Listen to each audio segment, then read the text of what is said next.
You are listening to the Enormocast. The Enormocast presents La Sportiva Legends. Welcome to the lineup of the most legendary climbing shoes ever made. The performance majesty of the Mira, the OG downturned innovation of the Testarossa, the L-Cap dominance of the TC Pro, the precision power of the Solution, and that brilliant all-arounder, the Mythos. All legends, all still leading the pack, all of them immortal. And now, coming in spring 2022, the venerable Katana Lace-Up gets an update to legend status.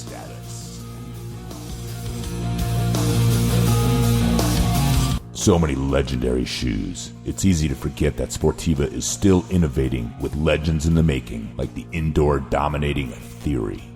So if the word legend is something that makes you want to buy shoes, check out both the new and legendary at Sportiva.com or your favorite shop. You're good enough, you're smart enough, and you deserve a legend.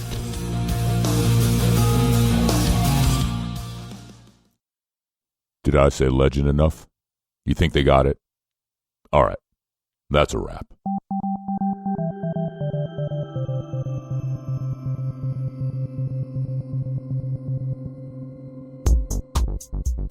In this topsy-turvy world, where we are presented with one divisive issue after another, the Enormocast has always believed that we, as a global community of climbers striving for a more perfect world, can agree on one simple thing.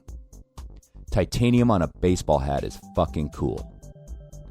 OG Enormocast sponsor Peter W. Gilroy came upon this simple, obvious truth during a fever dream some years ago and started producing his amazing splitter hats with mountain-inspired titanium plaques to universal acclaim.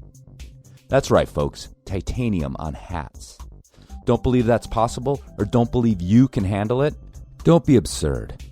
After all, you sent the yellow route on your second try last Tuesday, you sick little bird. So reward yourself or a loved one and go check out all of Peter's mountain-inspired accessories and jewelry, and yes, splitter hats, over at peterwgilroy.com, and enter Enormo at checkout for a discount and to help the Enormocast. That's peterwgilroy.com.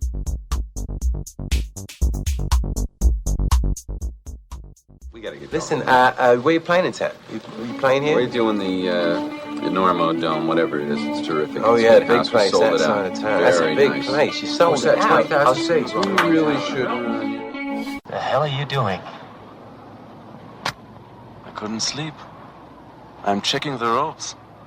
There was a frayed end on your rope, and I'm cutting it out.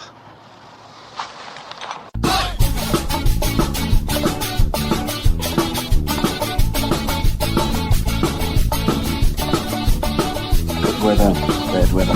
Now or later, anytime. Good time. Today's show is brought to you by Black Diamond Equipment, with support from Maxim Ropes. And the fine folks at La Sportiva.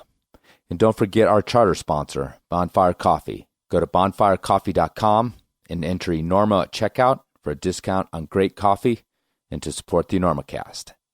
And now back to the show.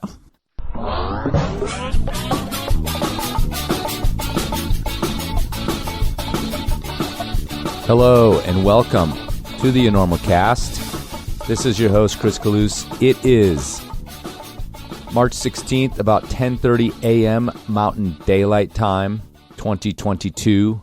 And this is episode 238 of the Enormocast, a conversation with Tommy Caldwell. The return of Tommy Caldwell on the Enormocast. He was on episode 100. And at the time, he was kind of miffed that I waited that long to have him on the show, which actually kind of made me feel good that I'd gotten under Tommy's skin. But yeah, I've been holding on to this one for a couple months. The Dirtbag State of Mind guys put out an interview with Tommy back in January, so no reason to pile on each other. You'll want to go back and listen to that one too. But yeah, I had a few things I wanted to get out beforehand also, including Taps, obviously, and Malik Martin's interview, which I thought was excellent. He did an incredible job. And also Anna Hazelnut. Wanted to get her done too. You know, it's funny with Tommy. It's like I'm so familiar with Tommy, just personally, but also his story. I think we're all pretty familiar with it because he's so upfront he's not sort of like a careerist. He doesn't sort of push and promote himself the way some other climbers do. So, I don't feel so bad putting him on the back burner. I know him. I know his family.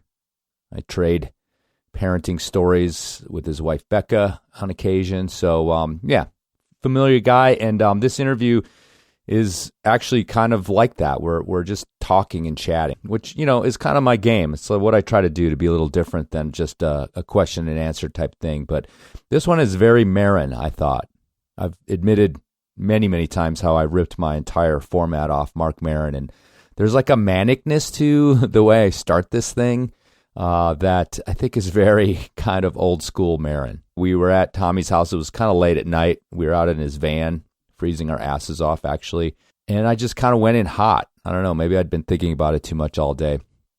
So yeah, maybe play the first half on like half speed or 3/4 speed, and I won't sound so crazy. But it's a fun interview. We laugh a lot. And, of course, Tommy's the man.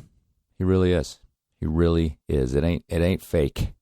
Speaking of promoting your career, I would like to promote that I'm going to finally be a keynote speaker at the International Climbers Festival in Lander, Wyoming this summer. It is going to happen. I don't know. Actually, I should look that up real quick. Hold on. Okay, it's good. I should know when I'm supposed to be in Lander. It's the 14th through the 17th of July. Tickets are not on sale, or they are on sale. No, they are not on sale yet. So I'm just putting it in your brain so you can get on it and plan your summer around maybe being in Lander for that weekend. It's a lot of fun. I'm very psyched to be there. I've been going for years. I think I've been to at least 7, but probably more than that. I know climbing festivals turn some people off because there's so many people there you can't go climbing, but you don't go to them for the climbing, weirdly. You go there for the fun, for the tribe, for the community. So if you're interested in that, stay tuned for when tickets go on sale by going to climbersfestival.org. Do it. Come up and see me talk as if you haven't had enough of that. Coincidentally, I have a very funny story about a Tommy Caldwell and family interaction at the International Climbers Festival in Lander. Maybe I'll put it in my presentation. Or maybe if you just hit me up at Lander Bar, I'll just tell it to you. And we can have a good chuckle at my expense. Because me and a bunch of other people are the heels in the story, in the face of Tommy's graciousness. Good story. That's called a teaser in the biz. Okay, speaking of that, why don't we get to this interview with Tommy Caldwell. Have you heard of this guy?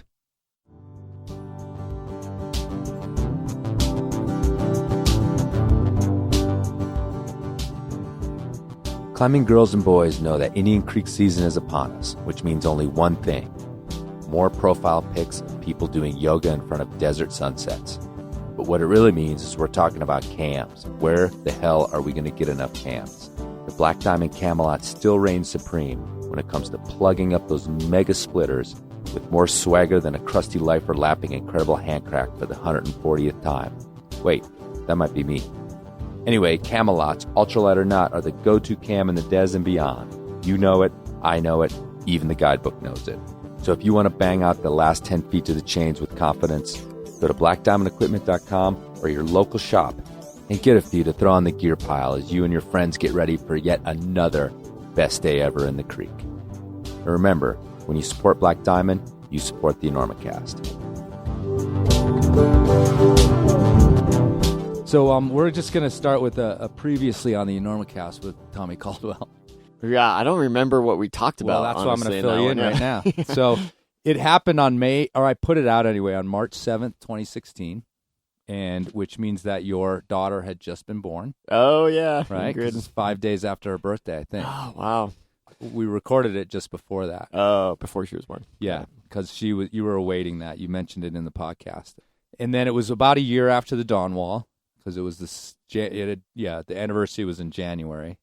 And I think it was in February that you came by, which means that you had done the Fitz Traverse, because that was before, because I got confused about that during the actual interview. I was like, when did that happen? And then the media hype was kind of dying down a little bit about the Dawn Wall. We talked a little bit about that. I was probably in the depths of writing my book just then, huh? Probably. I don't think it was brought up.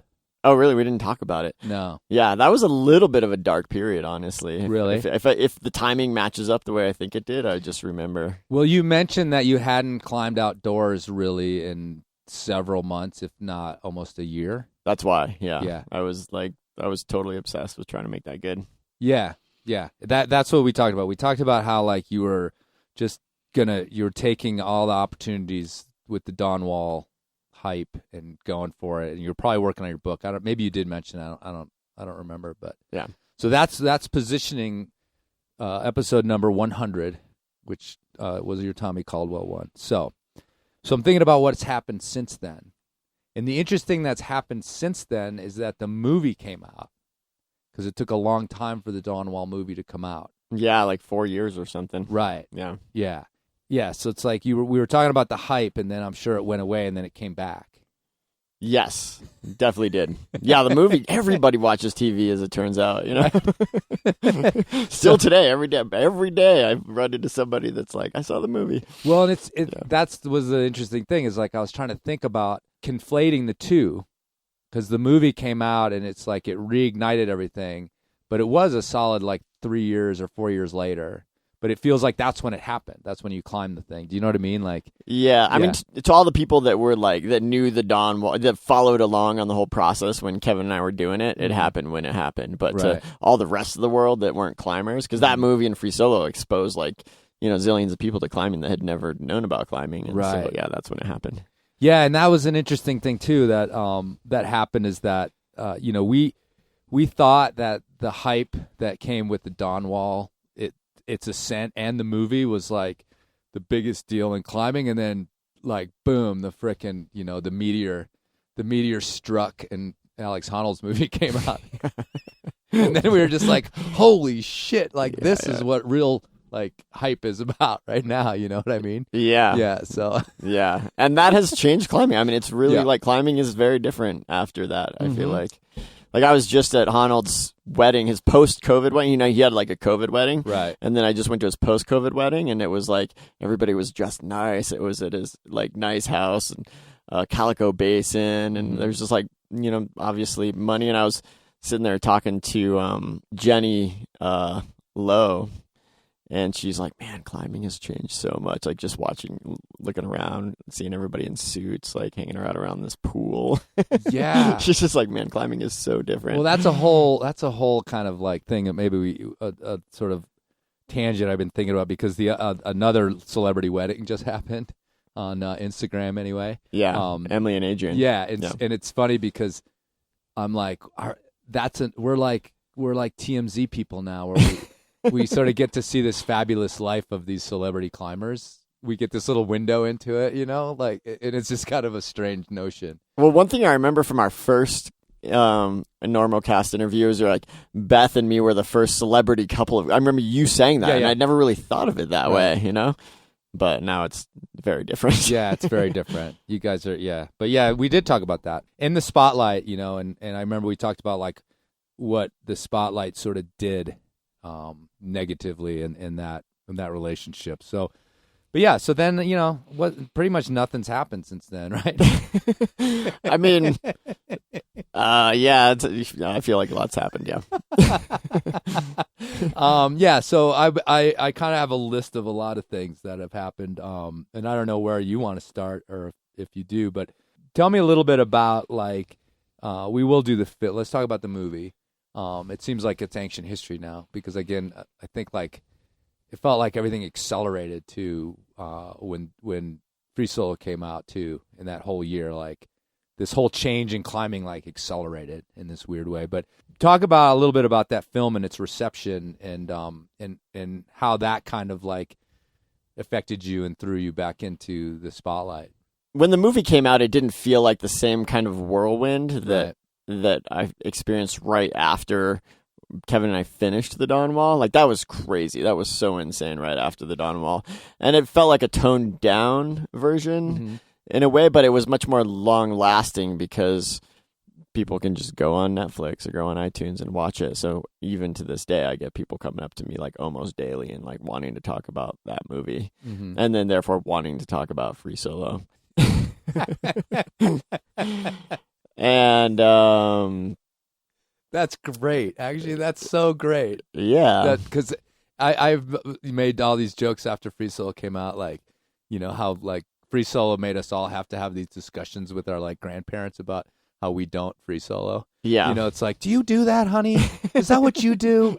You know, it's like everyone had to go to Christmas or whatever and be like, no, Grandma, I use ropes or whatever. You know what I mean? Like every climber had to have that conversation with their family. Well, I feel like there are so many climbers that. So I'm glad you did too. Well, there are so many climbers that like their family or their friends saw Free Solo and they're like, "You're crazy. Why do you do that?" And they're like, "No, that's not all climbing. Like you should watch the Dawn Wall." That's a little bit more like what I do. Yeah, totally. Yeah. And I mean, but how was your reaction to the film? How involved in the production of it were you? I mean, I was not that involved in the obviously I got interviewed I kind of and got that stuff, impression but yeah, I remember they were making the film while I was writing my book, and I just remember when I was writing my book, one one realization I came to is that I couldn't consult everybody. Like I had to just keep I had like 3 or 4 people that read the book and gave me feedback. And even that sort of dumbed down the power in some ways. Like you want to keep to have a powerful movie come out, you don't want to have too many cooks in the kitchen. And I was like the worst one to weigh in on it. So I basically told them, and I think they probably felt this way too, that I didn't want to see any parts of it beforehand. And so the first time I saw it was in the theater the night it premiered. Oh, yeah. And where was that? I was in Boulder. Okay. Yeah. Because they did this weird thing where it premiered in like 250 theaters across the country, all on one day. Yeah. And so I watched it at one of the theaters. And what was tell me about that experience. I mean, Fitz was there. He was like watching it along with Becca and I. I guess Ingrid probably was too, but she was too young to remember it. And I felt like they did a tremendous job. I mean, I've worked with the Center Films guys for like my entire climbing life, basically. So I really trusted them a lot. And I was impressed by how they did it, but it didn't feel any different than the experience, which made me feel like it was good. Like there was nothing about that movie that I was like, that feels off, or that doesn't feel like how it happened in reality. And I actually felt that way about Free Solo too. Like I was like, this is a good movie because the queasiness that I feel right now is exactly the same as the queasiness that I felt when I was going down. And so, yeah, the Dawn Wall movie was kind of similar. I was like, they did a great job. Like they just portrayed how it felt and how it went down, and yeah, it was really good. Yeah, that's cool. Yeah, and I mean, you're like sort of outside feedback from the world. I mean, it seemed like everybody loved it. Everybody loved it. Yeah. I'm still waiting for somebody to like do a takedown piece. I feel like that happens to anybody that's in sort of like a high profile position, but it hasn't happened to me yet. Right. I mean, I was just talking to Niall Grimes about like the idea of taking the piss out of each other and how that's like it's actually, you can get pissed off, but it's actually sort of this sign of respect. So yeah, somebody needs to do that, man. Kind of. Yeah, I just did this this summer. I spent a week with this guy, William Finnegan, who wrote a piece for the New Yorker. I wanted to ask you about that. Great. Yeah, he was an awesome guy, but throughout this week, he told me like story after story after story of people that he had spent time with and did profiles on that wouldn't speak to him anymore. So I was kind of like, this is going to be the takedown piece. Really? He's got to do it. He's going to dig into the depths of my life, which I was like, I don't know what those are. But it wasn't. It was kind of... Yeah, no, it wasn't. It was not a takedown piece at all. No. What was that like, hanging out with Bill Finnegan? I mean, he's like my writing idol, first of all. Yeah, Barbarian Days. Yeah, Barbarian Days is one of the best books ever. Yeah. And so when he contacted me, he's friends with Russ Clune, who I know quite well. Oh, shit. I didn't know that. Yeah. And he's gotten into climbing. That's why his daughter is super into climbing. This is kind of why he was interested in my story, because he's gotten to know climbing. Oh, this is good news. Through his daughter. This is good news, but I'll get into why. Yeah. And so when he contacted me, I was like, oh my God, like he's like a 5'16" writer. He's like the best writer ever. And so the fact that he's interested and I'm going to get to spend time with this guy is really great. And so spending time with him was really nice because I was a fan of his and he was like a fan of me. And he's wicked smart. He's so smart. He's been like a war correspondent. He's been a staff writer for the New Yorker forever. And he like knows politics in and out. And so spending time with him was like, I was just soaking it up because he's like this wise older man who who kind of knows the secrets to everything. But plus he lived this life of adventure surfing very much the way that I've lived a life of adventure climbing. Right. And so we were able to kind of compare and contrast those things a ton. So yeah, I mean, actually, Hayden Kennedy turned me on to that Barbarian Days book, so it's really special to me. Yeah. And then when he came and talked in Aspen, and I went up and saw him.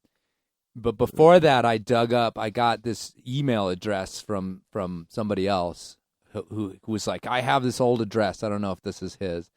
And I mean, he's a New Yorker writer. Like, you don't just there's someone you have to go through this. But I was like, the hell with it. And I emailed this email and like, hey, you're going to be in town. And my friend was a huge fan of yours, and I'd love to talk to you. And I know you don't climb, but Barbarian Days has all these parallel. I explained it all. I never heard back because I'm sure he never saw it. Right. Or it just went away, or he gets thousands of requests. But now that now that I feel like maybe there's an in if I could work it to get him on this show. Yeah, I mean, he's really into climbing, and he's really into climbing with his daughter, who's like 19 or 20 or something. She's got to be a fan of the Enormocast. Are you listening? She's probably a fan of the Enormocast. Yeah. Anyway, I don't want to talk to you. I want to talk to your dad. Yeah. Well, they go on trips all the time together to climbing areas. Yeah. So if you can, convince them to come on a trip to Rifle or something. Yeah, that'd be awesome. Maybe that'd be your in. Yeah. Because I think like I this isn't just my opinion, but I don't think anyone's written about climbing the way he wrote about surfing. And it's like, it's still no offense. I know you've written a book. None taken. When I say he's like I mean, I don't know if, out of all the books I've read, I feel like he describes scenes better than anyone. So, I mean, and climbers are pretty good at that a lot of times. Like, climbing books do that quite well, honestly, but this is like next level. Yeah, I don't know. I don't know what the special sauce in there exactly is, because that is not explainable. Yeah. But it's a tremendous book, and I just love it. I mean, I have that connection to it because of HK too. But that came up on my feed, I was like, oh my God, he's like Bill Finnegan's writing about Tommy. Yeah. So that's pretty cool. But yeah, he didn't take you down. We just talked about it. Someone tried to take you down.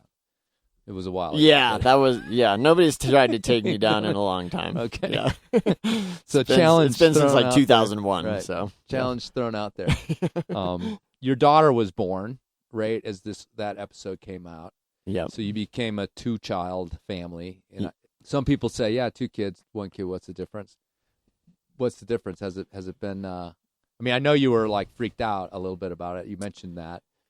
Yeah, what changed with having 2 kids versus the 1? I guess if I'm speaking to people who are thinking about going down that road themselves, Becca and I, when we just had 1 kid, I felt like we were graceful, good parents who I was like proud of our parenting, essentially, and our relationship was like very strong and loving.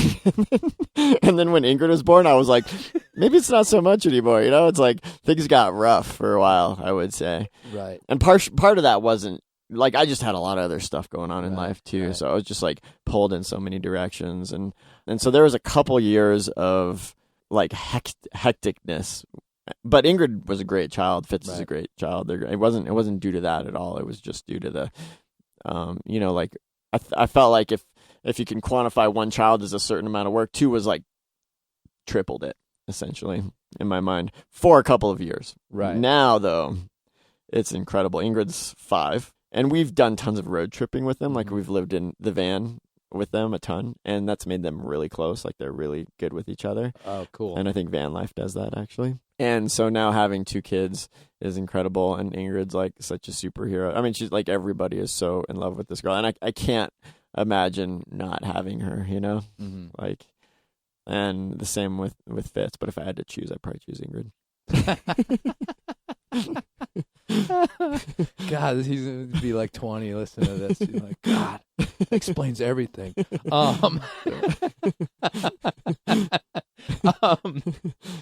You just said like, oh, that was like a dark period, and maybe it was like beginning.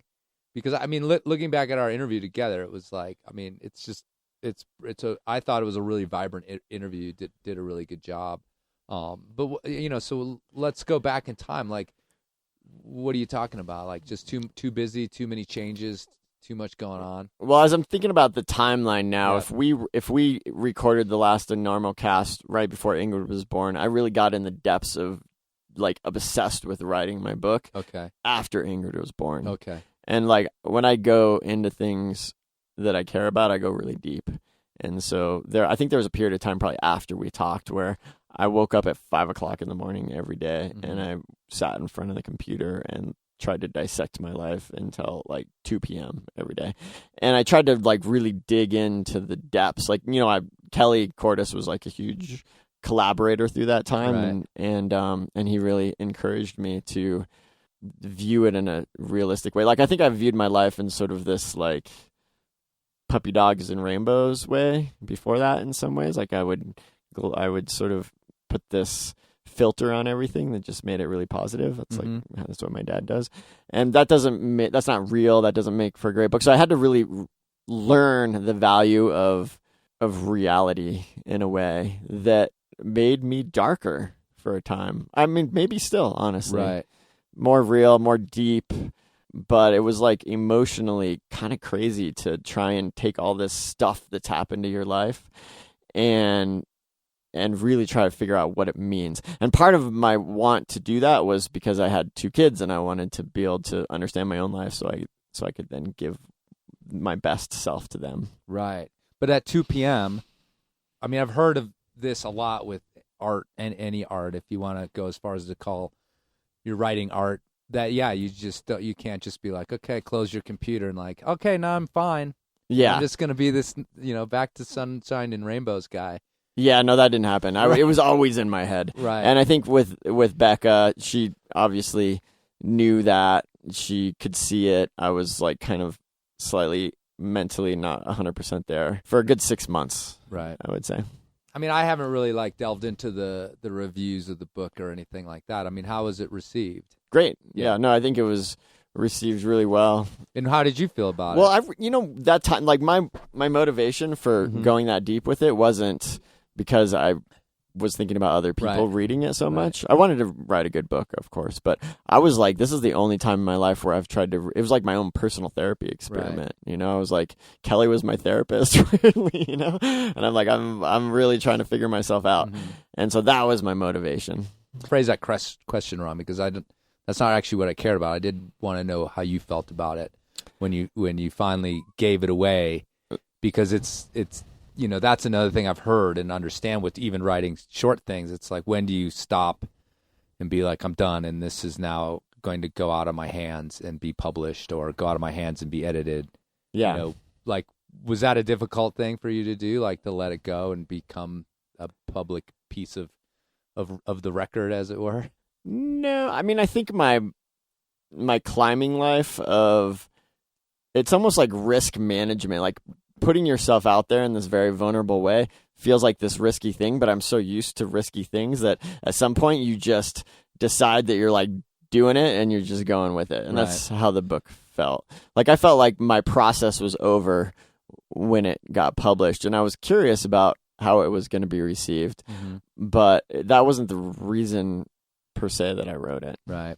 Can you get more specific about, like, I kind of like cruised past the Kyrgyzstan stuff in like laying out the story in our last interview, because I was like, we don't have time to tell the whole story. But then we started talking about the effects of it, and listening to it again, I was, it was an interesting response. Had that changed at all? Like, your response was quite a bit of like, yeah, people think I should be all fucked up by this, but I wasn't.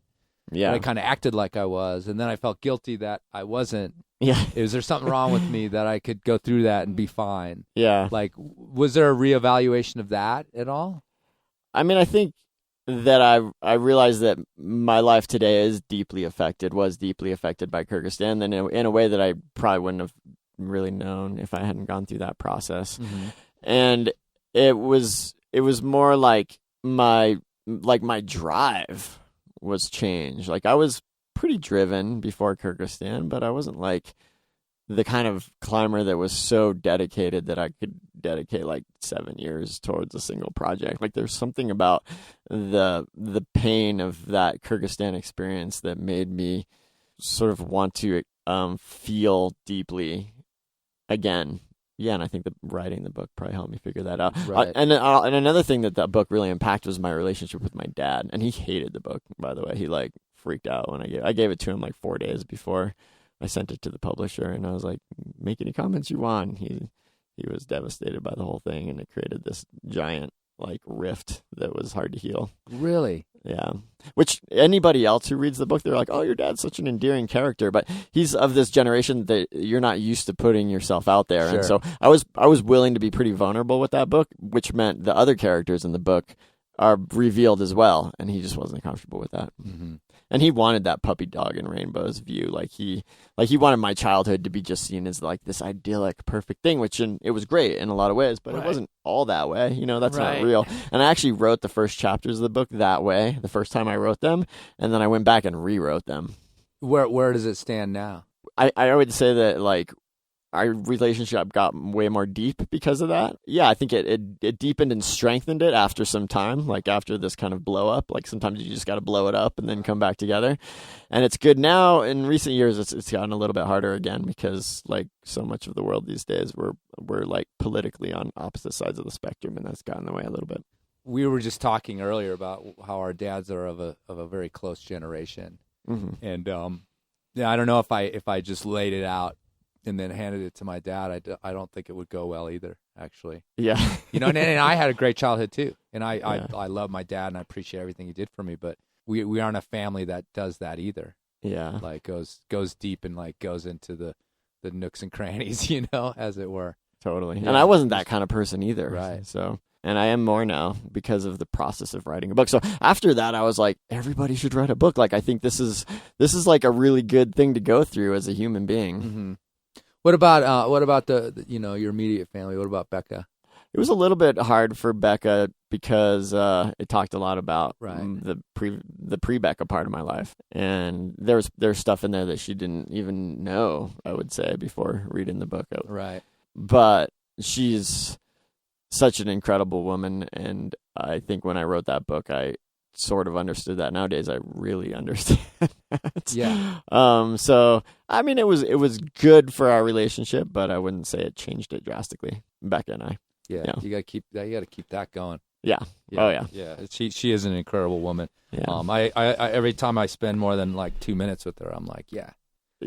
She's radical. So well, that's fascinating because I mean the book came out a while ago, so again we're like catching up with a lot of this stuff. Totally. Yeah. And I'm glad it was successful.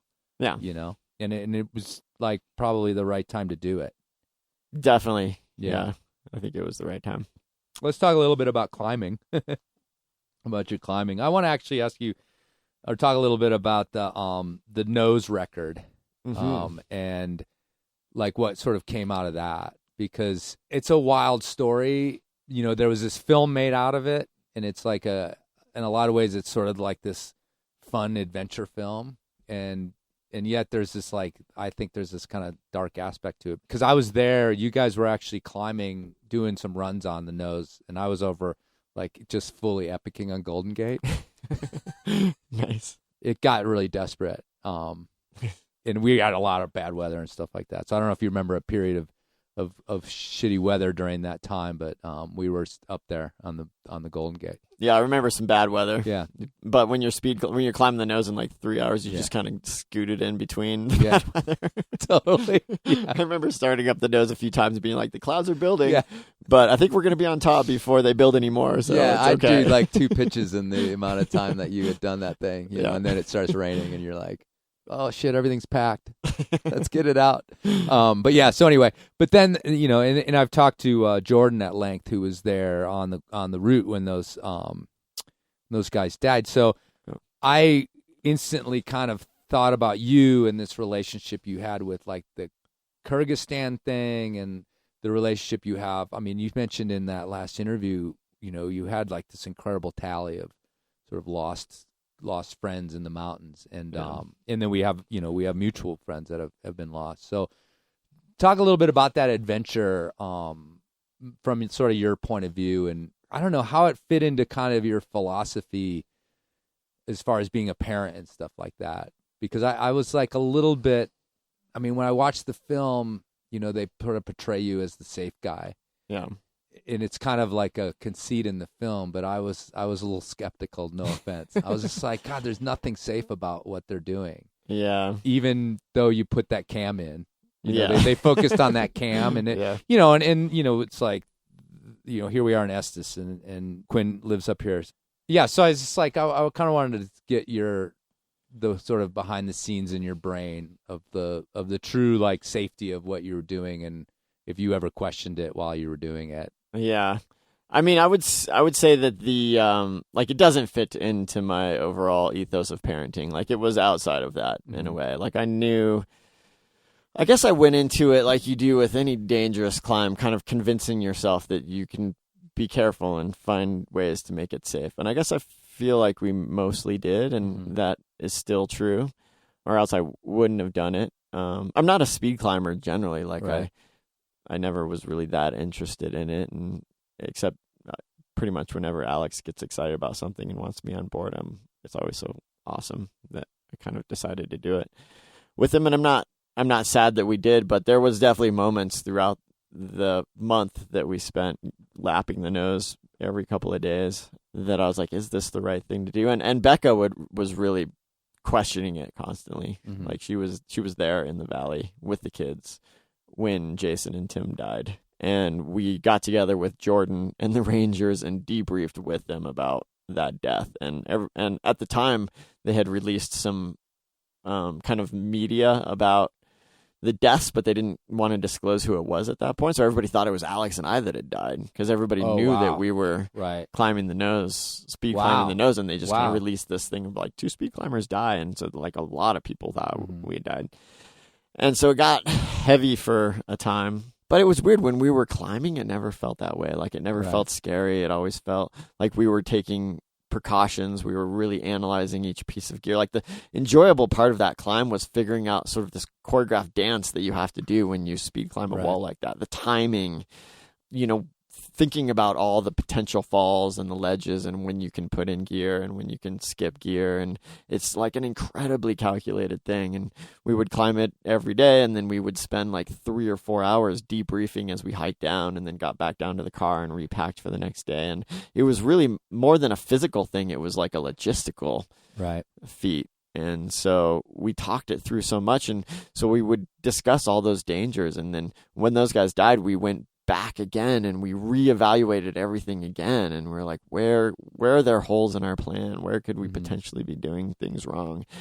And so we convinced ourselves that it was pretty safe, especially for me. Like, the way that we ended up doing it, and Alex is so funny in this way. He's like, you're the dad. That's changing soon, but he's like, you're the dad. You're the one that needs to be safe. So he would take the brunt of the dangerous stuff, like the short fixing that we did at the top. I didn't do any short fixing, and short fixing is, I believe, a way more dangerous way to climb than simul climbing. And so when we were short fixing at the top, he was the one leading. And did you guys have confidence that it would happen, that you could get you got the record, but then that you could get the 2 hours? Alex had total confidence. I mean, Alex is funny that way. He has total confidence in everything that he chooses to do. Like, if he doesn't have total confidence, he doesn't even try it in the first place. Right. And so that was the way he felt all along. Mm-hmm. And I was just along for the ride, kind of. I was like, this is going to be a crazy experience. This is, I think the thing that shocked me, if you can get rid of the death and sort of the heavy moments, is the actual process of going and doing it with Alex was so fun. Right. like starting up El Cap with no shirt and like 15 cams attached to your harness and topping out the nose 2 hours later. It's so exhilarating. Right. And really, really incredible. Like, you reach this flow state that we always want in climbers. Like, it's like a guaranteed flow state when you're climbing in that way, which it's really hard to get in climbing other than that. I always gravitate the other direction. I'm like, yeah, but what about the dark part of it all? You know what I mean? And then when you mention that, and obviously I know that, but yeah, the idea of climbing the nose in that amount of time and in that style must be just like, it's close to flying as you get with climbing, just like hauling ass and moving the whole time. And it sounds pretty awesome, actually. Yeah, it was so exhilarating and really fun. I mean, in a way that I imagine base jumping's like that too, but base jumping's not always safe. So that's from afar. I mean, in the moment, I rarely questioned it. I never questioned it while we were climbing. Right. But from afar, and even today, I question whether that's a good idea to do that kind of stuff. Yeah. Well, one exclamation point on it too is that it was like, I don't know, it really put this like exclamation point on you guys' partnership, because I just felt like there's nobody in the world that could do this except for those two guys. And that's like obviously hyperbole, but it was like this pinnacle of your partnership in a way to get that in sync. Yeah. You know what I mean? Totally. I mean, we've done a lot of big mountain link-ups together where we simul-climb, and it just doesn't work that well with anybody else. And so I think one thing that both Alex and I have figured out is there's not much in life that's more exhilarating than finding that like niche that you can do that it really hasn't been explored to that level before. It feels like this truly like creative, exploratory thing, and that felt like that, and I think that was the appeal. So still not a lot of love for the Dahija Wall ascent. No one's written a definitive piece on that or anything. That's an inside joke from the last interview. But with that in mind, let's talk about Passage to Freedom. Yeah. Like another thing that got done in like, I don't know, it seemed like it was a little bit received by crickets, another free route on El Cap. I did my, tertiary research, and I was like, oh yeah, they put up that other free route on El Cap. So tell me about that thing. Like when I was climbing hard routes, sport climbs, or when I started climbing on El Cap before, it seemed like the hype was around the difficulty of the route. Right. That's what everybody was concerned about, was the difficulty of that route. And it probably still exists in bouldering and sport climbing to a certain extent. But I think climbing has evolved to this point where the hype is more about the experience, like that journey that you go on, because the stuff is documented in movies and stuff. Right. And so that's why the Dawn Wall was such this crazy hype, because it was this like insane experience that lasted a really long time. Passage to Freedom was almost as hard as the Dawn Wall, probably. But I was with a partner that was so dialed, and I was so dialed, and had learned so much on the Dawn Wall that it just took us like 5 weeks to do it or whatever, and it just like all kind of went as planned. So even though it was like a hard route up an amazing part of the wall, it wasn't dangerous really. It wasn't, we didn't struggle that much in any way. It just kind of all went as planned. Right. And so therefore it's not that exciting. Is it a good climb? It's an amazing climb. It's so good. Yeah, if you're somebody out there who is like a contender for doing it, you should definitely do it. It's like, it's way better than the Dawn Wall, like 1,000,000 times better, actually, because it doesn't have the heinous, like, super sharp crimping. It's just like beautiful splitter pitches, these big, crazy dynos. It's like maybe the best route. Yeah, I did read about it when it happened to, and, running into these crazy splitters sounds awesome. Yeah. You found a way around the hood ornament. Is the hood ornament still there? It's still there. Okay. Yeah. I was just wondering about that. Yeah. Yeah. Weirdly, the way around if you haven't heard that story is awesome about Leo going up there. And that's kind of one of the reasons I wanted to try it, because I was such a fan of, I was kind of in awe of Leo when he did it back in the day. And then he had like bolted this thing onto the wall. But then when I went up there, I was like, that seems weird that you go that way. And so I just followed the original aid line, and it wasn't any harder. Take that, Leo. Yeah, so you kind of got around that, and the story is that he was attempting the line in a way, and ended up doing a move by bolting a Alfa Romero hood ornament. Yeah, it's like creates like a tiny little. It's like a badge.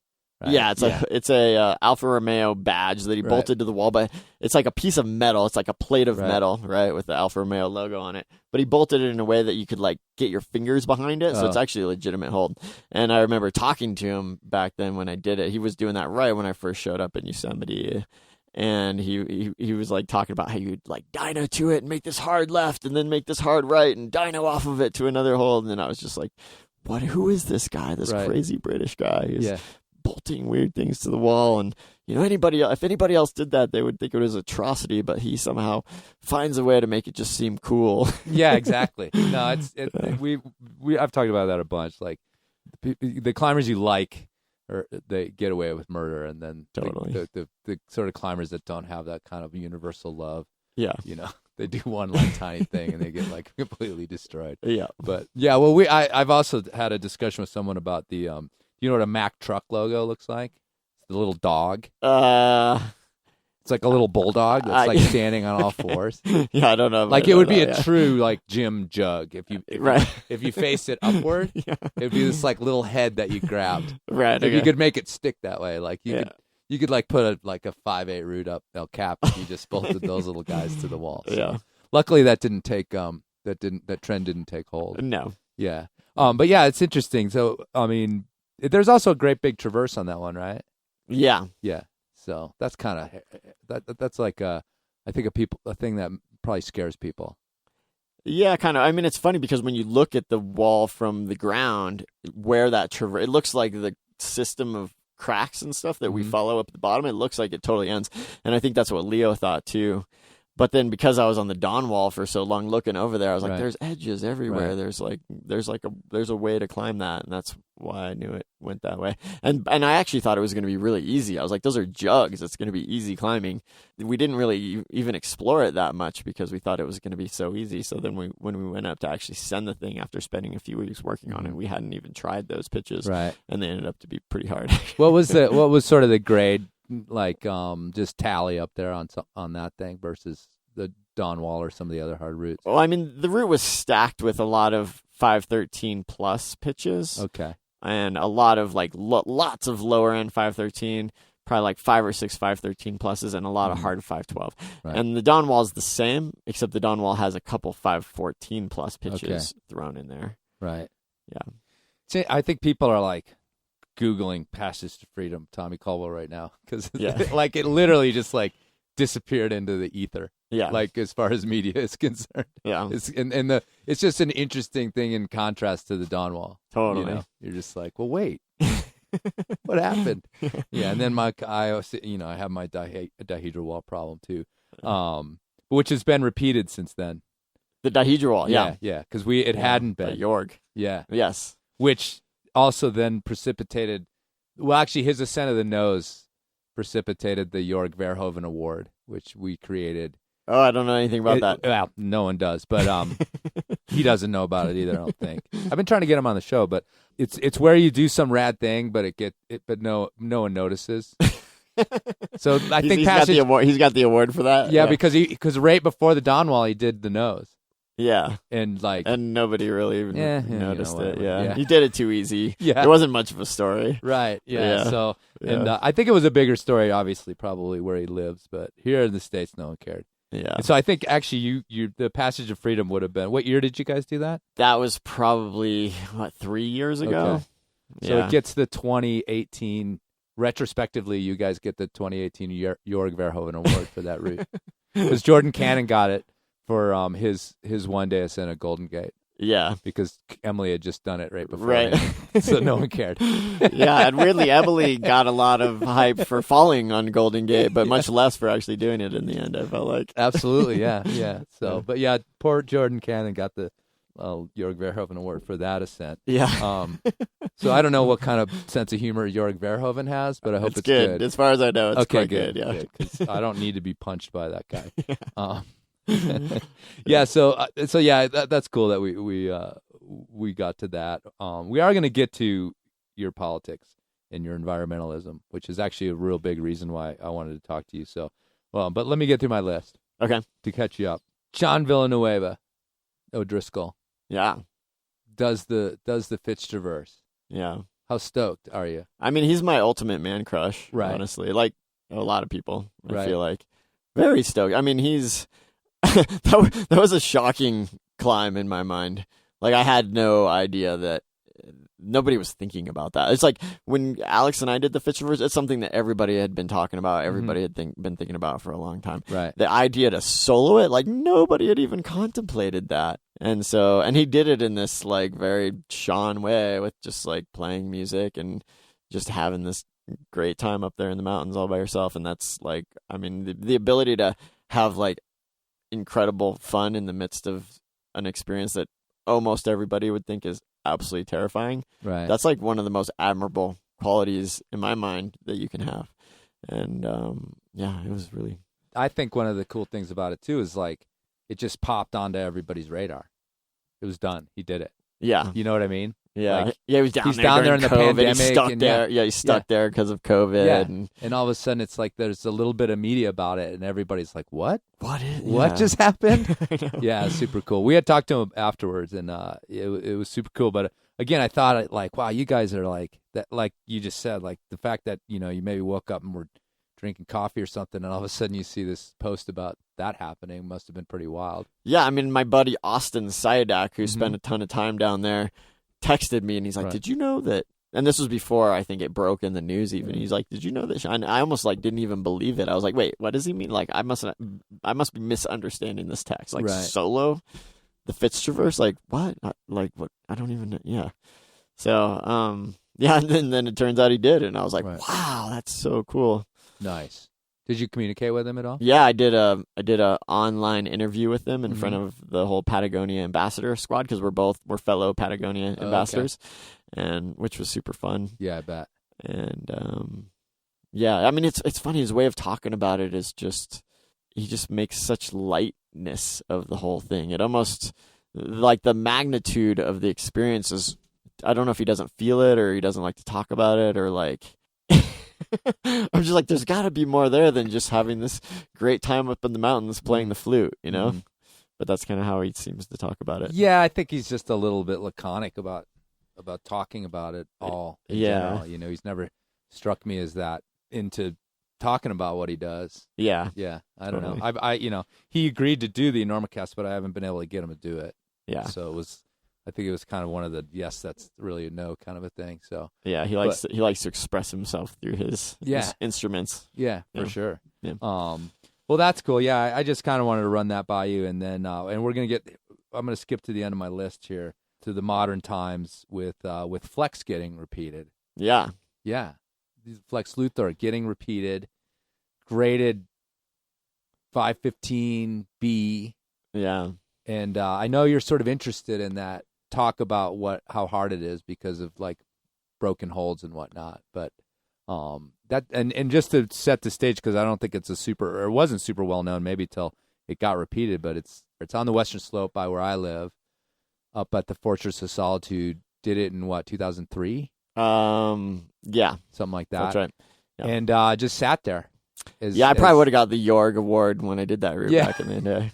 It was pre-social media though, so it's hard to find out about stuff. But I mean, it was you kind of I think said it was the hardest thing I'd done, and I don't know, it's pretty hard, and it's like harder than Kryptonite, so 15A maybe. I think you were a little bit like, I don't know, we'll find out. But then it just sat there.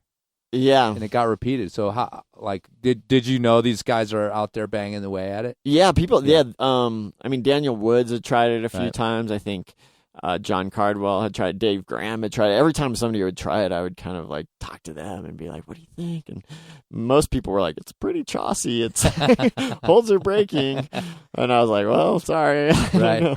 But I'm really curious at this point to go back and check it out, see, because I can sit here this many years later and remember the Crux move still, and so it'd be pretty easy for me to go up there and be like, has it changed a bunch? Right. And I'm just also stoked that the Crag has gotten some love, because I remember when I did it, I think Tim Kimple wrote this whole article in Climbing Magazine. He's like, this is the Crag. I think they called it the Crag of the future. Right. And then it just, except for people like you who are locals, it just kind of fizzled. Like nobody totally disappeared. Yeah, it didn't get any love for a long time, and then now it's kind of had this resurgence. And I had these great times up there with my dad, and then working on that route with Beth, and also kind of like really powerful moments because I chopped off my finger, and just that climb was the climb that I sort of had to prove to myself that I still had what it took to be a good climber. So that was why I worked so hard on that climb. I was like, if I do this will be proven to myself that I still have what it takes. And so I had a little bit of extra like angsty zest behind trying to do it. And then it just kind of sat dormant for a long time. Yeah, for a really long time. And you're absolutely right. It was almost like the end of the Crag.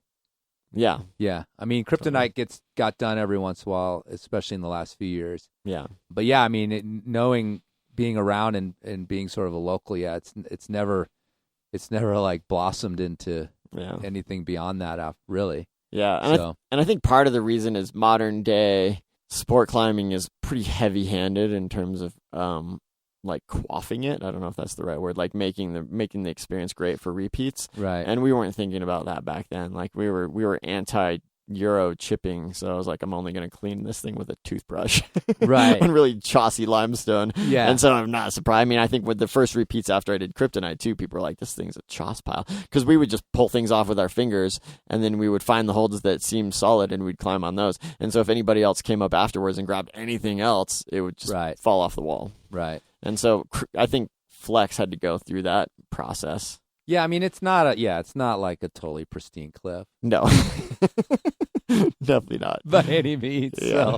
So, yeah. I'm like such a fan of all those guys that we're working on. I mean, I love hanging out with those guys, and they're really inspiring to me. And so the fact that they dedicated like a portion of their year to trying to make that happen, and they thought it was a cool experience, like that means something to me, you know? Yeah. I love that. Yeah, and it's like funny because while like you're lamenting that it never became a popular cliff, but then it also is cool because it is stuck in amber, and it's like every other cliffs become too popular. Yeah. And I think that pretty much those guys had the same experience you had, other than the fact that you were putting up roots. Yeah. But going up there and being by yourself and, crag to yourself and, you know what I mean? Yeah, like hiking through the snow for an hour to get up there and dealing with like weird, like it's in the sun all the time. Yeah. And the conditions are crazy, and there's ice that forms on. I mean, it was it's like an alpine climb of hard sport climbs in a way. Yeah. You gotta endure a lot to climb with that crag. Yeah, and it's just like I don't think there's probably any crags that sport climbing that you could go and have the same experience someone had literally 20 years ago. Yeah. In 2021, and so I guess it just occurred to me like. It's cool. It's like it's sort of cool it didn't get popular because who knows what it would look like, or whether the Forest Service would have gotten more bent out of shape about the trail and things that have happened up there, since. So totally. Yeah. So it's like cool. It was stuck in amber and people like rediscovered it. So yeah. I just can't. I mean, it's always been this cliff. I'm like, I don't know if we're ever going to be dealing with crowds up here, but I guess a lot of people have said that about cliffs that are crowded now. So. I kind of, but I still feel like if you got to hike more than 30 minutes, like the crags don't get crowded yet. Well, and it's a weird season. Yeah, really weird season. Yeah. So, we'll just keep it the way it is. Yeah, for now. I mean, not that I go up there a ton, but I put the best route up. But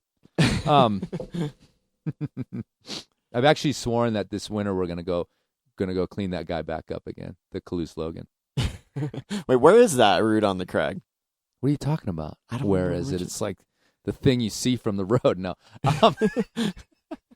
it's over to the right of it's in between like the main wall where like Flex is and Metropolis and stuff. All right. Huh. Yeah, it's in there.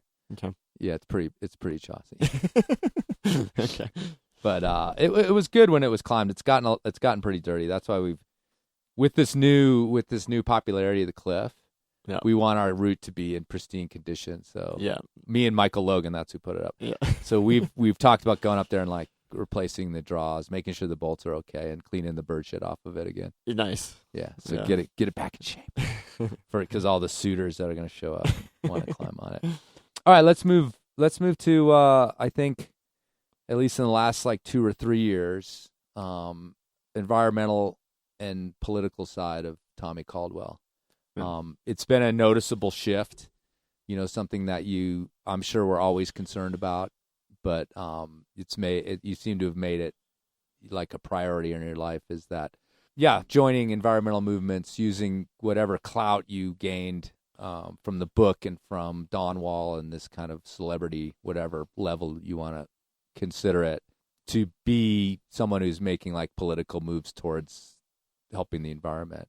Can you talk about that shift, and we'll sort of get into the nuts and bolts of what it actually means to be doing that and going to Washington and things like that? Yeah, I mean, I think that you're wrong in thinking it was something I was always thinking about. Oh, okay. I wasn't. Actually. I was just giving you the benefit of it. Yeah, I wasn't really thinking about it that much. You're just when I was throwing young. your trash off of the Don Wall and shit like that. Somebody will pick this up. I mean, I was like ethically strong always as a climber, but it was almost more like an ego thing. Like I wanted to be a real climber, and being a real climber meant, being low impact. So in my climbing, I was always that way. But in terms of like, thinking about the greater problems in the world, that definitely wasn't something that was on my radar. And they have gotten more on my radar, and I think it's really a place of privilege that has gotten me there. Like, most of the people in the world don't have the resources and the time and the money and the will to like think about this kind of stuff. And climbing has given me so much that it's really gotten me to a place where I can. And so I might as well. I mean, like, what's the use in getting kind of famous if you don't actually try and do something good with that? Right. And my journey started with the Access Fund. I was a board member for the Access Fund for a bunch of years, and we were just thinking about climbing access. But in more recent years, they started doing this event called Climb the Hill. And one year they invited me to go to DC, and the Climb the Hill event is this thing where they bring a whole bunch of climbers together and a whole bunch of climbing industry, like business people and lawyers, and usually about like 50 or 60 people, and they all go to Capitol Hill and they take meetings with whoever they can. So maybe over a 3-day period there'll be like 50 meetings. And I had no interest in going to DC. I didn't like politics. I've always kind of thought it was a sleazy thing, and so I agreed to go just because I was like, well, this is something I've never done before. I'm kind of curious about it. The Alex Honnold philosophy, life experience. Yeah, totally. Yeah, it was it was full on a life experience. Yeah, right. So I like bought a suit, I put it on, and it was all very uncomfortable, honestly. Yeah. And but I've learned how the cake is made. You look so uncomfortable.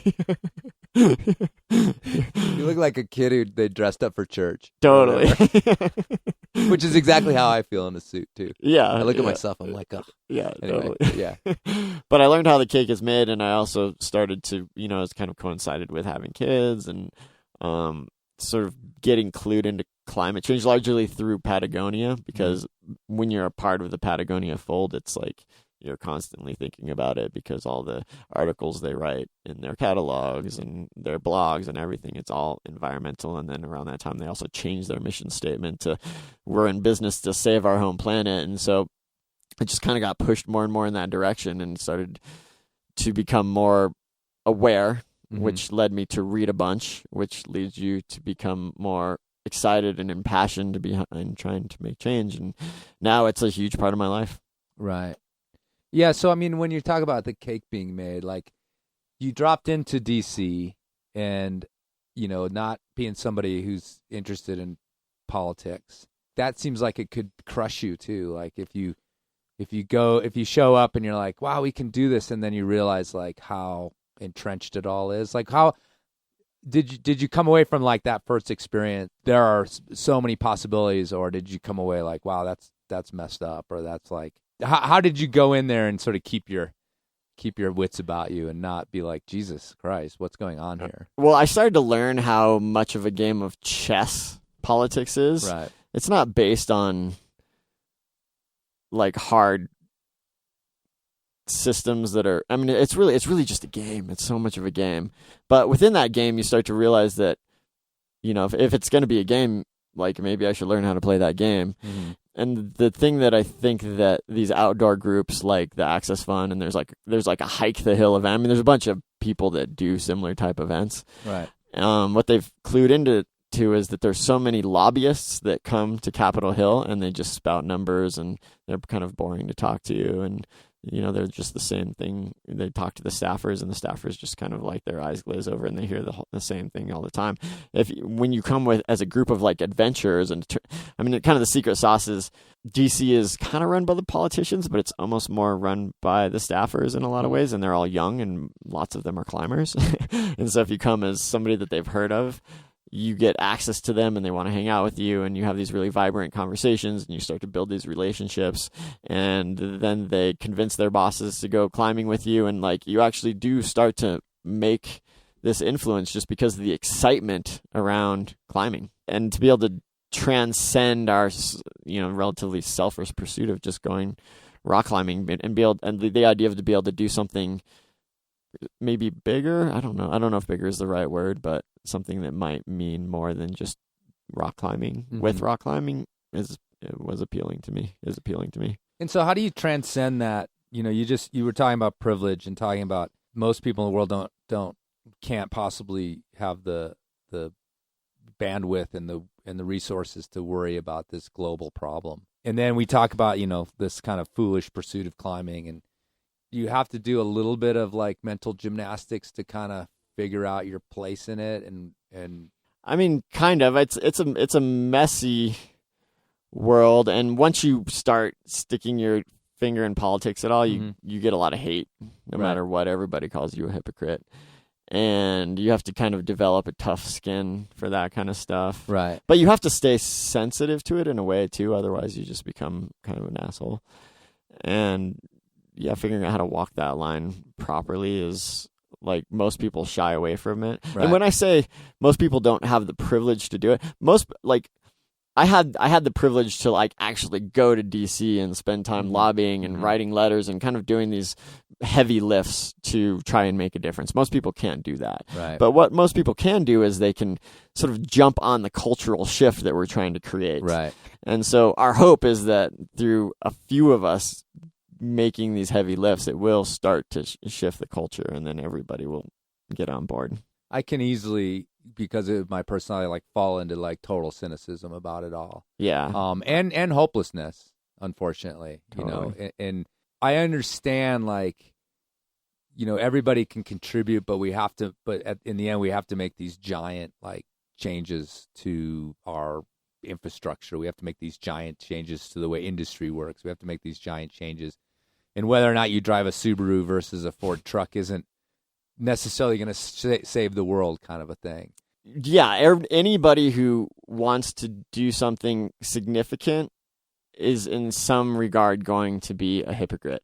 Right. And so you get called out for that constantly. But like all those weird thoughts that you have, like, what's the good that's going to come out of those? Like, there's no good that can come out of that, right? And so you might as well try. Put down your phone, dude. Like, stop. Like, yeah, you might as well just like try to do the best you can. Right, you know? right. And maybe we're going to fall short. Probably we're going to, Right. I mean, if you look at the data, like probably we're going to fall short, but it's like a way richer journey trying to do something righteous and trying to say, like, the best adventure of all freaking time would be getting on this like team that's saving the world. Like, Right. that's what all the best movies are about. You're saving the world, right? Like, trying to do that is very exciting and cool, and it's like, if you might as well try, you know. And it's a great journey. Have you ever thought deeply or any sort of seriously about like a political career? I could never. Like, I mean, I would love to think that I'm the kind of person that could pull that off, but I'm certainly not. Like, you have to be way brighter than I am. You have to be way more articulate. You have to be able to navigate all of this craziness that I just can't do. So, but I think there's people in the climbing world that do think about it and could go that way. And I would love to be support to get team. on board. Yeah. And I mean, well, obviously I think of Mark Udall. Yeah. You know, he was a climber of sorts. Yeah. And Totally. not of sorts. I mean, he was an alpine climber. Yeah. And so it's interesting. I kind of was driving here thinking about that, like, what would the politician Tommy Caldwell look like? Yeah. Like, running for office. I didn't make it there. I'll be honest with you. Yeah. I couldn't do it. I would flail and I would flounder in that world horribly. Well, and then I don't know. It's like, and do I even want that in life? It's just like, But that's another thing that you do find going to DC. Like, politics as portrayed through the media is so ugly, and people just inevitably seem like terrible people. Mm-hmm. But when you go and meet people, which is so often the case Right. in person, and you watch them navigate this stuff, there's a lot of really, really smart and incredibly well-intentioned people in politics. Interesting. And I think most people, I don't know about a large percentage of the people that are in it are in it for the right reasons. Like, I really think that, getting to know these people. And so that makes you more optimistic. Right. So what are sort of, you know, I watch your social media, and that's a lot of your communication about this stuff. So what should we be paying attention to, maybe in the environment or even in climbing and / the environment, you know? The Bear's Ear seems to be a momentary, tip towards the light. Yeah. We've talked to Len Nessifer about that and how it can, a change in politics can shift it right back again. Yeah. But we're at the moment. I know you were sort of involved in that kind of push too. Your name's on some of their media around that, the Access Fund and stuff. But what else is going on? Like, just what's your concern at the moment? Where are you putting your energy? Yeah. I mean, I tend to focus on the issues that I feel like I have a chance to actually like make a little bit of a impact on, so they kind of need to involve climbing or things that climbers are at least interested in a little bit. So Bears Ears was one, because one of the best climbing areas in the world is in Bears Ears, and a lot of other stuff. But I also focused on Oak Flat, which was a place in Arizona outside Phoenix. I went to the Phoenix. It was the biggest climbing competition in the world for a lot of years, and I went to the competition. I actually got second to Chris Sharma like 8 years in a row at this climbing competition. Yeah. And it was a little bit like a weird combination of a competition / like Burning Man style event. It was like this really kind of culturally crazy thing that I loved, and I just kind of became endeared to this climbing area down there that has been under threat of mining for even back then. It was like this there's some giant copper deposit. Yeah, the biggest known, I think, I might be misspeaking, but possibly the biggest known accessible copper deposit in North America. So it's right underneath the bouldering area. And the copper mine, and it's not only a bouldering area, but it's super historic land, important cultural land with artifacts. There's grinding holes, there's petroglyphs. It's like for the Apache tribe, it's a place where they go and hold these coming of age ceremonies. It's like super sacred land for them. And the mine proposal will basically be to extract the copper in the cheapest possible way, which is this method of mining called block cave mining, where they go deep underground and they remove the ore, and then afterwards the ground recedes and it will create this giant pit in the ground. The whole bouldering area will just fall into the 1,000-foot deep hole in the ground that's like 2 kilometers wide and 1,000 feet deep. That's kind of the projection. Like, where does it stand? The land designation is pretty complicated, but the area was protected. But one of the strategies that these mining companies have is they come and they figure out that there's copper there, and then they try and make land exchange deals where they get to buy up land elsewhere that is of some value to the Forest Service or whatever, and then they trade the land. They say, we'll give you this land that we've bought, and then we'll take the other land that has the copper in it, and then we get that land and we get to extract from there. But the deeper you dig into it, it gets really complicated, but there's so many reasons not to do it. Like, in some ways, I'm like, the world needs copper. Like, for climate change things, we would, like, electric cars take way more copper. The grid is going to take tons of copper. All of our electronics take tons of copper. Like, copper is this really important thing. But there's, like, a lot of reasons besides. Like, climbing isn't that important in this area. It's a mediocre climbing area. Like, if it was climate change or climbing, I would be like, let's sacrifice the climbing here. Yeah. I mean, it's never been super attractive, sharp. Yeah. Yeah. I've climbed there. It's cool. Yeah, but because I know the place, I can then have a bit of a voice. Right. And because the Access Fund, which I was on the board when they were fighting this issue a long time ago, I just learned a lot about it back then, and so I can come and do what I can. But the copper companies have all these crazy strategies, and they often win. They've put $2 billion into the project already. They dug a 7,000-foot deep elevator right next to the copper deposit on land that they were able to acquire. And then they bought the local politics of the town. They bought the whole town board. They bought the mayorship.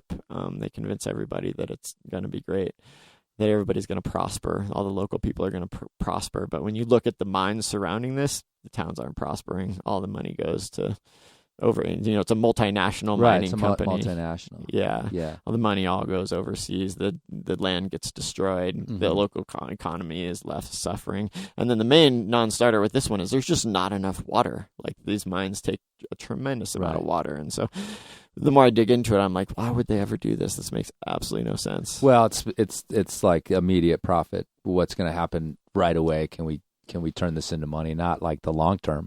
Yeah. I mean, what's the rate in terms of the tribal interest in it? Is Is there an organized tribal opposition to it? Yeah, Apache Stronghold is. Right. There's been this guy Wensler Nossi has lived on the land in a teepee for like years and organized all these protests, and the whole Apache Stronghold movement is quite robust, and they've gotten a lot of people involved, and they're doing great work. Like if it weren't for them and the climbers, actually the Access Fund has done a lot to keep this from happening for years. But one thing I realized about these big issues is like you fight them forever and the fight never ends. The only way it ends is if you lose or it gets permanently protected by an act of Congress, which is really hard to that's even happen. Really hard because that's what it seemed as though like a national monument is, but then the politics change and there's an act of Congress that unprotects it. Or whatever. Well, I think that Bears Ears, for example, was protected under the Antiquities Act, which is like a executive order type thing, which is different than an act of Congress where they all have to vote, which is a much more binding thing. Right. Yeah. So interesting. So, I mean, let me just finish up with this. What you were talking about, like your book, like get up in the morning, 5 a.m., write till 2, like every day. Like what is your sort of time and what are you doing in terms of like these issues? Like what kind of commitment do you have in terms of like what part of your kind of job is it, do you think, now to put effort into these sorts of things? If I were to take my climbing and think of it as a job, which I generally don't do, it's like a hobby, right? I would say that these days it's like 20 or 30% is like environmental project, and it varies, right? It's writing articles, it's going to DC and lobbying, it's actually going to these places and having adventures. And then like the selfish side of me wants to go to these places just because I get to go on these awesome trips that aren't just about climbing. Like I did one of my favorite trips ever was to the Arctic National Wildlife Refuge a few years ago to advocate for the place, but I also got to go on this incredible like pack rafting climbing trip to the area and just travel through the zone and bring photographers and bring back like incredible pictures of wolves that we saw from a few feet away, stuff like this. And then you bring those to Congress and you show them to the politicians, and you're like, the dialogue from the oil companies is that this is wasteland. Here's proof. This is not wasteland. This is like some of the most incredible, like some of the, it's like some of the most pristine wilderness we have left. And so, if they get to hear that directly from somebody who was just there and hearing these adventure stories, it's pretty powerful. And I find it actually to be quite fun to do that. Do you involve your kids in this? Yeah. I mean, somewhat. I mean, we teach them about them. Like it's funny, they make these political statements sometimes and you realize how much of what you say they understand. They hear. Like we have this incredible picture of this wolf that Austin Syadak took, like staring at us from like a few feet away. It's like this giant picture that we framed and put in our living room.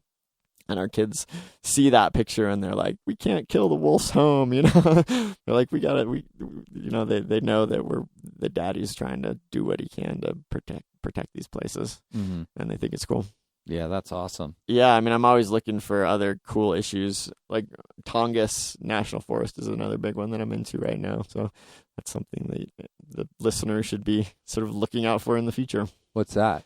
I mean, it's this massive national forest area that goes from like Haines, Alaska, all along the coast, all these islands, and it's got tons of old growth logging, and it's just getting logged still. Like old growth seems like something we shouldn't be doing anymore.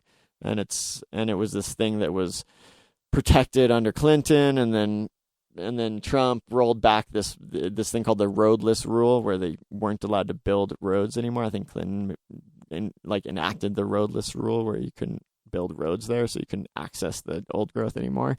And then Trump rolled it back, and then Biden put it back in place. But a lot of the logging is happening from container ships, and it's all getting shipped overseas. And it's one of the most biodiverse regions. It's the biggest temperate rainforest in North America. And when you start to like learn all these areas, you realize that we've really heavy-handedly affected most of what we have. And so we really need to save these pockets. And this is, in my mind, one of the most beautiful places that we've got left. Yeah, so that's not so much a climbing one. No, there's great climbing there. Oh, really? Yeah, there's if you've seen The Alpinist, right? The mountain that Marc-Andre Leclerc died on is in Tongass. Right. The skiing around Haines, Alaska is in Tongass. There's lots of really great climbing. Oh, cool. Most of it's been explored is up high. It's like high elevation alpine climbing on these big granite spires, but there's also coastal sea cliffs. Some of the biggest salmon runs in the world, sea kayaking, great. There's whales, there's surfing there, there's climbing, there's incredible fishing. Like it's a really cool place. Interesting. All right. Well, it's getting cold in here. I got my warm jacket on. We're actually in Tommy's van in Estes Park in the winter. Yeah, no heat because it's too loud. It's too loud. Yeah, we're sacrificing our toes for decent sound. That's how important this is. Actually, my feet are quite cold. Yeah. Let's go back to climbing. I kind of did like a greatest hits of the last 5 years since you were last on the show. You even just cranked out some incredible or a second ascent of some incredible route in Red Rock with Alex. So you're still getting after it. So yeah, I mean, there's been a little bit of a shift, but it seems like you're still going strong. So what's going on with your climbing? I mean, climbing time is more elusive than I'd like it to be, but I feel like I'm figuring out the balance. I'm figuring out how to like focus on the things I really want to focus on and kind of outsource other things. And so I'm actually getting a fair amount of climbing time recently, but I'm not at a point where I'm like ready to take on giant projects still. So climbing is kind of like my food, right? I got to get out there and get my little serving as much as possible. So I go climbing, 5 days a week still, and I love training. So I'm always training. It seems like once or twice a year I go on some little adventure with Honnold, and that always produces some sort of like sending of some sort. Right. That's just what he does. This spring I wanted to go and try Magic Line in Yosemite because it was going to be a family trip, but then COVID got crazy and my family couldn't come, so I ended up going there by myself. I had 5 days to work on Magic Line, and I actually got quite close to doing it. So I actually ended up taking a 40-foot ground fall, which happens to everybody on that route. Oh, okay. Turns out. All right. But I figured out how to make it safe, and so I'm going to go back and try and do that. And there's tons of new climbing in the Flatirons here that Matt Samet has been developing, and so I'm really into that these days. And so, there's always this climbing that I'm just out doing because it makes me happy, and that's what I love.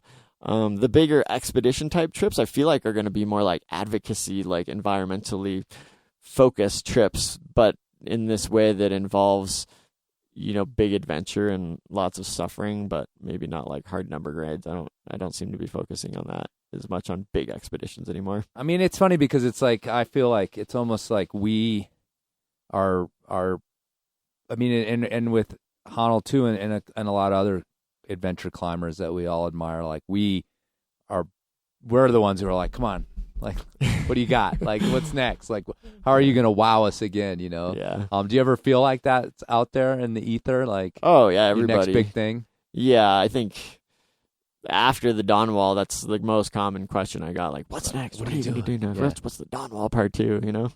I want that experience again.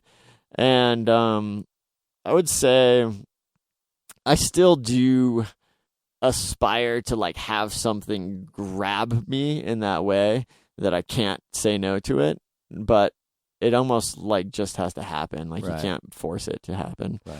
And that just hasn't happened in a little while. And for a while, like that brought me anxiety, sort of. Like I felt like I had to have that. But these days I'm kind of just settling into it. It's fine. Like I'm open to it. I'm sort of looking for it, but I'm really excited to just be living life and trying to be a good dad and trying to do my environmental work. And, my job is like incredibly diverse these days, and I get to be around great people, and I'm pretty happy with that.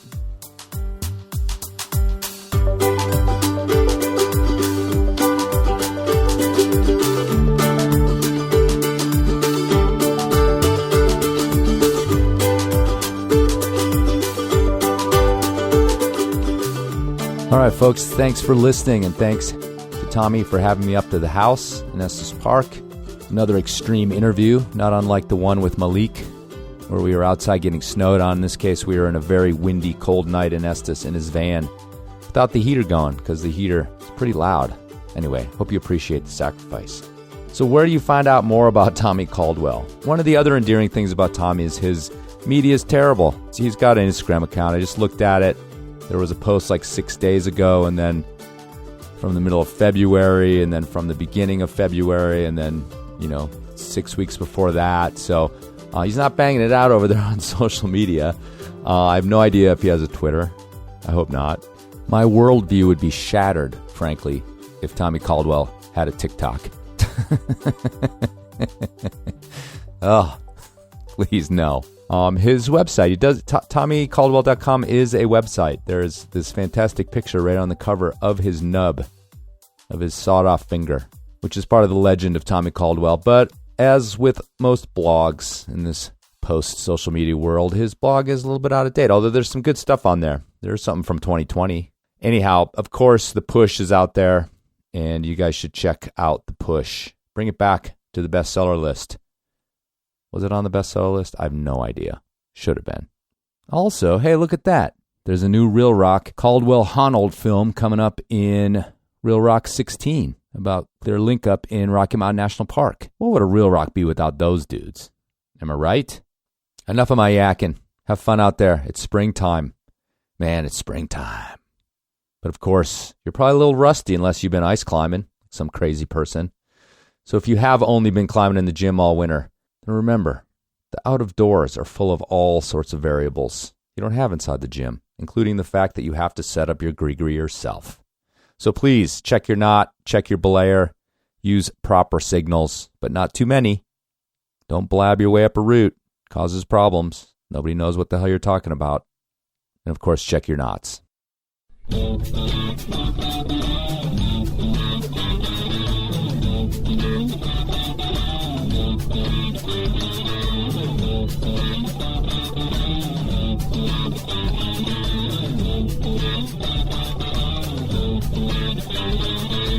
I feel like a little bit of a sellout at times, but I'm becoming less that way. Right. Like, especially with all the opportunity that's come because of the rise of climbing in a way. Like, in some ways, the pure way to, like, the most purest sort of viewpoint on that would be to shun all that and push it away. A little bit like Marc-Andre, Right. Like, be like, I don't want to have anything to do that. But once you, like, have a family and stuff and you have all this opportunity coming at you, if you were to say no to it, it almost feels like you're betraying. Dereliction of duty. Yeah, dereliction of duty. You're like, to your family. Totally. Like, if I can actually send my kids to a good college because of my climbing, like, why wouldn't I freaking do that? So either accept it or go get a real job. Yeah. Because you need to provide. Yeah. So, yeah, the providing is the important part. And so if you can do it that way. Yeah. Yeah. No, I get it. But we came from an era of, even you had a foot when you were younger in an era of, like, that's not how you climb purely from your heart, and like any sort of compensation becomes, you were an early guy that took up sponsorship. Yeah. But still, we were in Colorado, like we're in Colorado in the 90s. Like, yeah, it's just the way things were, or like you got to be tough and not like, you know what I mean? It's still out there. It's still in the ether of climbing. I think it's dying quicker than I would like it to, honestly. Like, I would love for my kids to have to be full on dirtbags for a certain part of their life. Like, I think that's a really good way to be. Like, it teaches you a ton, And so you put it in a trust that you can't have this until you've spent 2 years in a van. Yeah, totally. Yeah. And not a van like the one we're in. Right, exactly, like a shitty one. Like a shitty van, yeah. It's true. I mean, the dirtbag dream has its moments. Yeah. As long as you don't hold on to it too long. Totally. Yeah.